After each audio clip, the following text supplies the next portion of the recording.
So today we're going to paint one of these minions or goblins from Asgard Rising.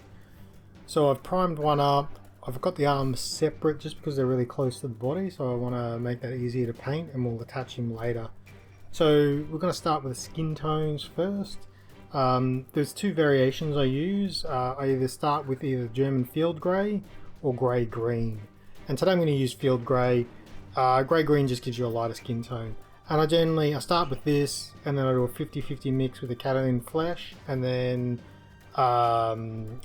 straight with the Catalan flesh tone as sort of the third layer. So here we go, we'll get painting.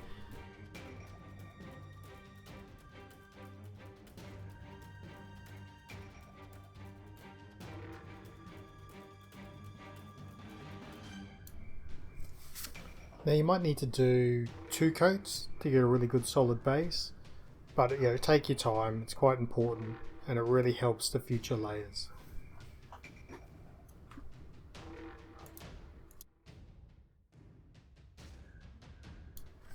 So now we're going to start the first sort of layer.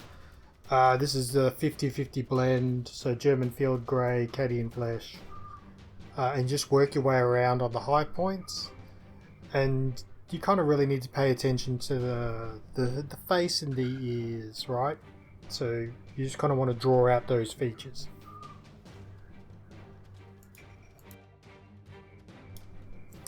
And yes, my camera work's not particularly good here. I get better over time, but yeah, getting used to painting with the camera in the way. So here I'm just thinking about how the arms will actually sit on the body, and just making sure I'm picking up the higher surface.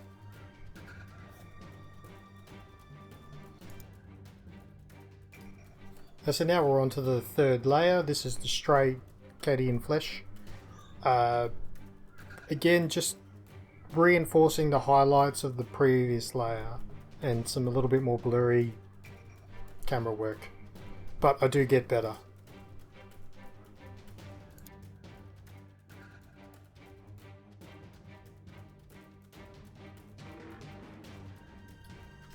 It's just important to take your time on the fingers and the knuckles, because if you do that, they'll really stand out.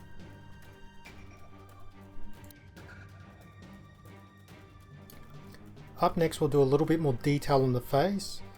It's a 50-50 mix of Screamer Pink and Light Flesh. So just work on your nose and the ears.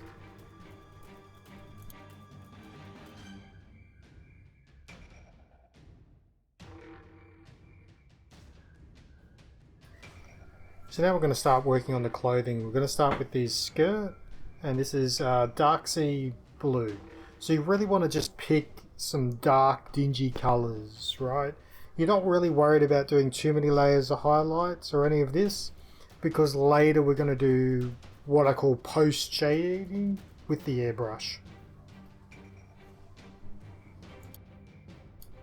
Here we'll use khaki grey on these wrappings around his feet. Just again, following the same sort of concept of these darker colours. And with this guy here, I'm kind of sticking to these, I suppose, colours that are kind of like influenced by green. I know this is a yellow, but there's actually a lot of green in it. There's a lot of green in the dark sea blue. And here we're using English uniform for his tunic, right? The cloth parts of that. And again, this has actually got a lot of green in it. Lots of various colours across this spectrum, and I just feel like they tie in well together. So while I wait for that to dry, and I'll need to do a second coat there, I'm going to just move on to the haft of this polearm. We'll start with Morphine Brown, and then we'll highlight that with New Wood.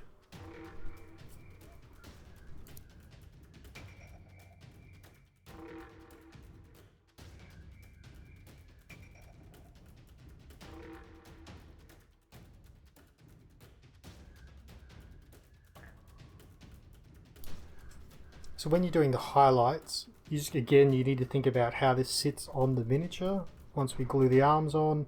So yeah, you can just see I'm just thinking about highlighting the top parts of it. So this guy's got a bit of a belt or a strap across his middle there. We're going to use hull red to sort of pick that out. And that's it. This comes up as like a really good leathery colour, especially once you put like a black wash over it.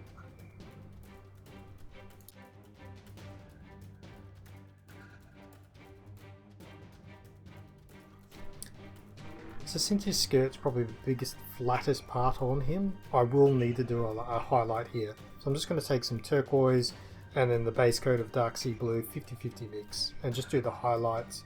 And this will just draw out those shadows a bit more, and it'll actually help the effect that we do later.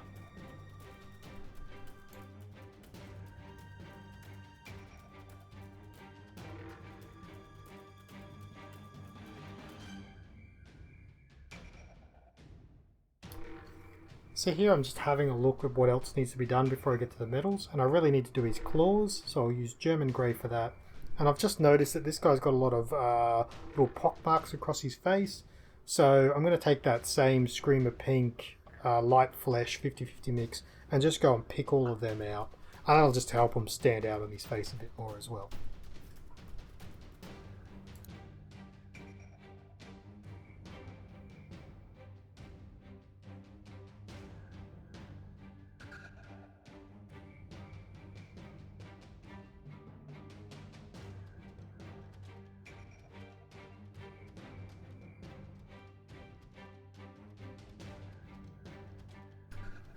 Just realised I need to paint his teeth, so we're going to start with English uniform as a base coat. You just cover them up. It's a nice colour that you can start then lightening up, and then we're going to use German camouflage beige as a highlight, and then we'll go all the way up to white from there.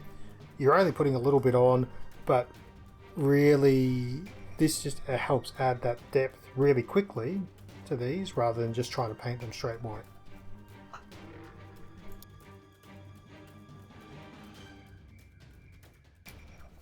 So now we're on to the metals. So I'm going to take copper, gold, and steel, and I'll lay these out here on this little palette I've got, a bit of baking paper.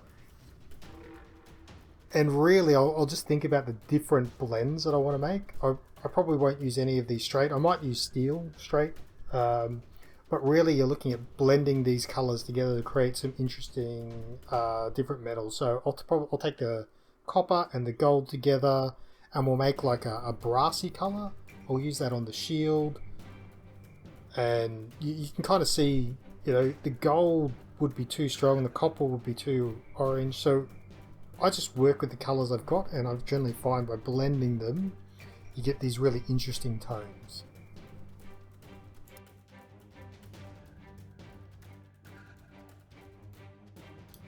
So next we'll take a bit of the steel and we'll blend that together with the copper, and this will just create a bit more of a darker, sort of dirtier metal look, and we'll use that on these sort of scales around the top of his tunic here and across his back.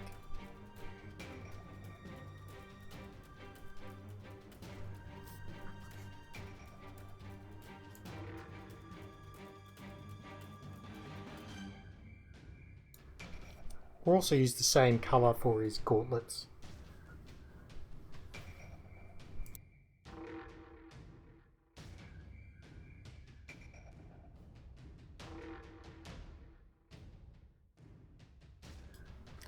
Next I'll just take the straight steel and I'll use that for the top of his polearm.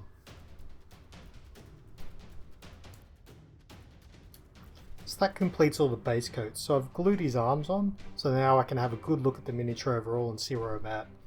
And I'm kind of having a look around, I've realised I could do some little bit more details on the shield, so I'm just going to take some straight steel and highlight. There's some little frilly bits around the edges of the shield here. I'll highlight them, and I'll highlight the spikes as well. So I've realised I need to paint the eyes on this guy, so I'm just going to base him in with white, and I'm going to use the moon yellow as the actual eye colour. I won't do any pupils, it'll just be big yellow eyes.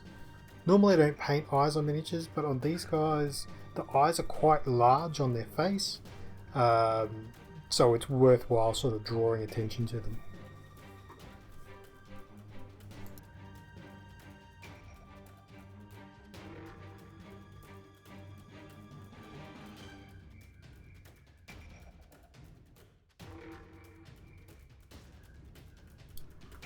So up next is the base. We're going to use German camouflage black brown for the earth.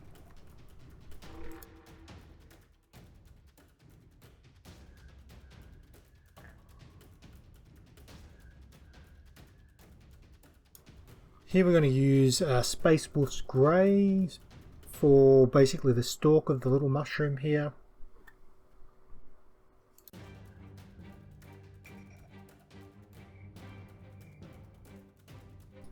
For the top we'll use English uniform, and we'll also cover the little puff balls on the just down there underneath the mushrooms with the same colour.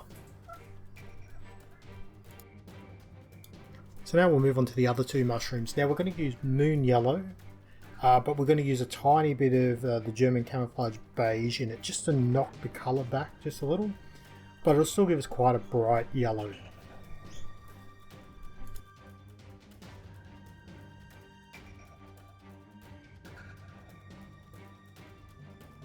So now we're going to do some what I call post shading with the airbrush.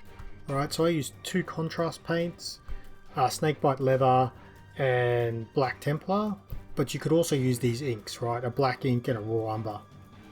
So we'll just put a little bit in the airbrush here, and take your time and just work it from below, right? You're shading up from underneath, you're darkening underneath the miniature, right?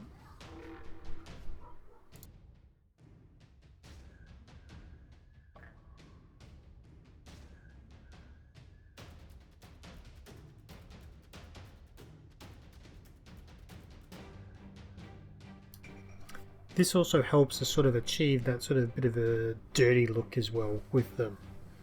Alright, if you use the inks, the raw umbers, they're much lighter and they're not as heavy when you spray on.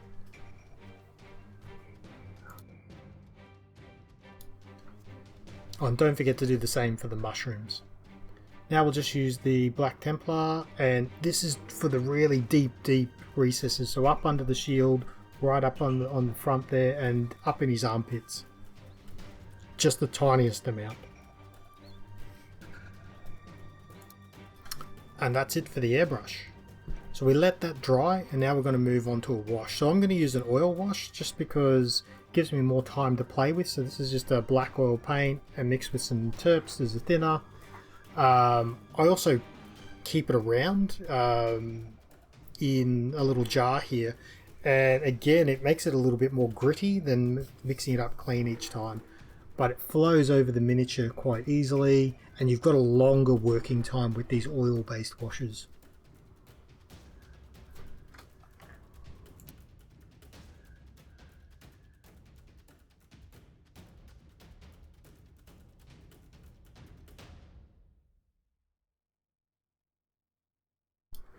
So take your time, work it around the whole miniature, and just make sure you're getting it to sit everywhere you want.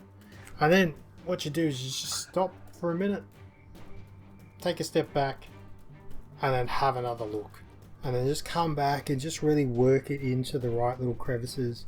Have a look here around, say like on the back of the shield, this guy, those spikes, you really want a little bit underneath there, but make sure it's not pooling too much.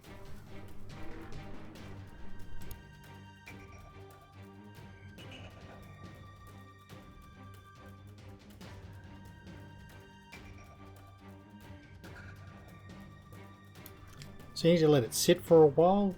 Once it's dry, then you have a look around and you see where you're a bit heavy-handed with the washes, or what got covered up.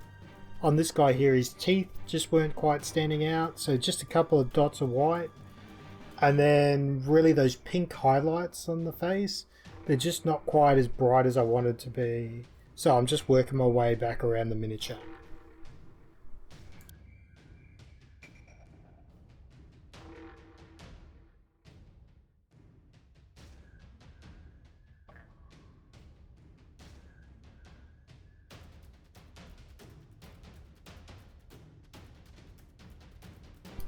So here I'm just coming back over the pole arm with some new wood, just to pump up those highlights again, just here on these. Just little short sharp brushes, you just want to make the wood look lumpy as it is, right?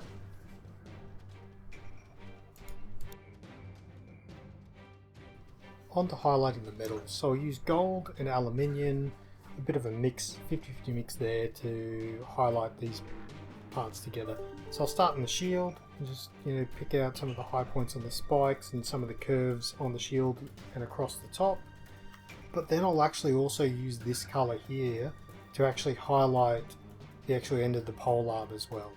And that just, I don't know, seems to just create a nice bit of a contrast there on that.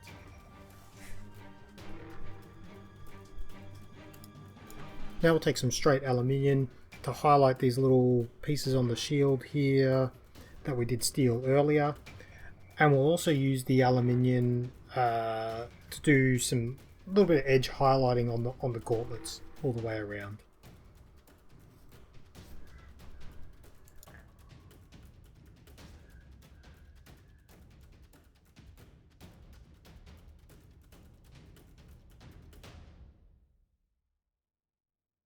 We'll also use the aluminium up on the polearm just to knock the gold mix we did back earlier just back a little, but you still want to see that earlier blend through that as well.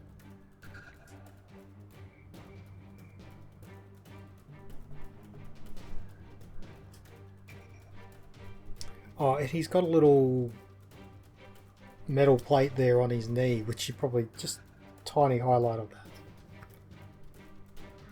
Yeah, just having a look.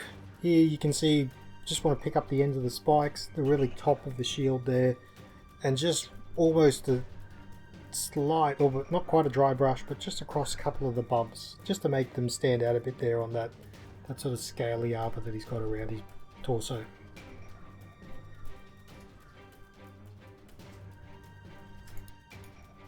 Just working on the base here, just bringing the colour up a bit on the tops of the mushrooms. So just back in there with straight English uniform and on the little puffballs. Now here I'm actually doing the other mushrooms, just that same moon yellow with a bit of the beige just to knock it back. Just a bit of a dry brush all over. Again, just lifting the colour up a bit after the wash.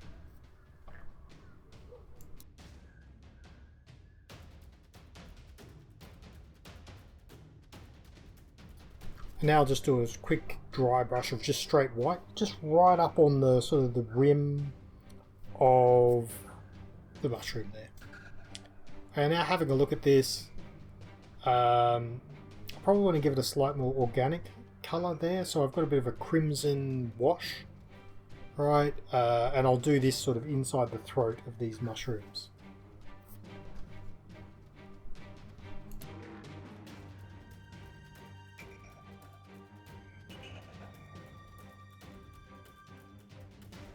So now I'm just having a look at the mushrooms and they're still a bit too dark. So what I want to do is really sort of lift the outside of these. So I'm going to take the moon yellow with a little bit of white in it and just sort of just focused on the outside of them, and that kind of lift the whole colour tone of them. And here you're just really working with the colours to get the result you're looking for. So I've glued him on the base. Now I'm just having a look and comparing him against some of the ones I've painted earlier, and having a think about, you know, is he right, or what do I need to do? And really what stands out to me is, again, inside sort of the throat of those mushrooms, it's just not kind of pink enough in line with the others. So I'm taking some of that Screamer pink and light flesh and just down in the deepest parts of them, just make it stand out. Okay, and on to the basing. I use coffee grounds for like the earth. So I put down a layer of PVA glue, and then I sprinkle on the coffee grounds, right? It's not hard, just kind of sprinkle them on, tap it off, right, and just make sure you get a nice even coat all over. And now we're going to use some green tea to create a bit more like mulch on the ground. Again, a little bit of PVA glue, sprinkle it on, tap it off, sort of spread it around where you think it will work. And all you need to do now is just do the black around the base and matte varnish. So there he is, all finished. Look, hopefully that was helpful. And have fun, guys. Keep hobbying, and I'll see you in the next one.